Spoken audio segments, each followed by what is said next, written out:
Je me souviens très bien de la première fois que je t'ai vue. Tu avais cette façon d'être là, sans chercher à impressionner, un peu maladroit, un peu rêveur, beaucoup parleur. Et tout de suite, j'ai senti que tu n'étais pas comme les autres. L'une des plus belles aventures de la vie s'ouvre à moi aujourd'hui. Je deviens ton mari. Comme lorsqu'on attend un enfant, le mariage aussi est un mélange de joie, d'attente, de promesses et parfois d'un peu d'appréhension. Honnêtement, j'ai un peu peur. Peur de ne pas être toujours à la hauteur, peur de ne pas savoir répondre à toutes les questions que la vie mettra sur notre chemin. Monsieur Ondouanze Mehdi, voulez-vous prendre pour épouse légitime, pour le meilleur et pour le pire, jusqu'à ce que la mort vous sépare, Mademoiselle Tiba Joassa Brenda, ici présente? Très sereinement, oui, et pour le meilleur, monsieur le ministre.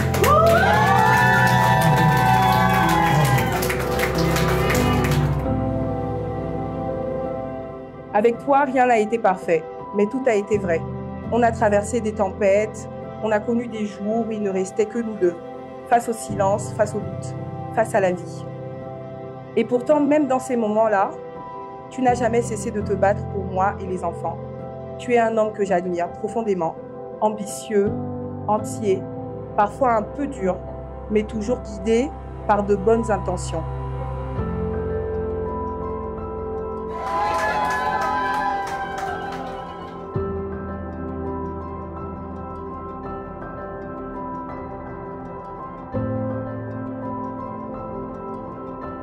Officier d'état civil déclare Monsieur Ondouanze Mehdi et Mademoiselle Tiba Joassa Brenda unis par le lien sacré du mariage. Ce mariage n'est pas une fin, c'est un début.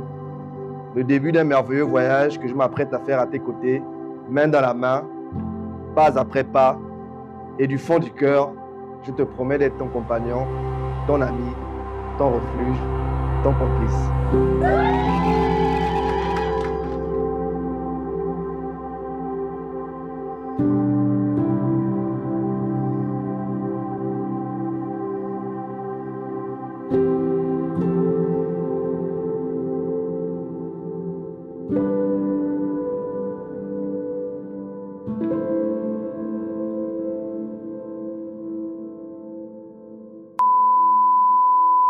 En effet, je la rencontre en 2020.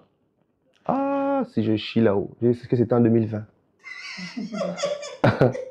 Mais là, elle s'écoute. Oh non, oh, c'est en 2019. Ah! En effet,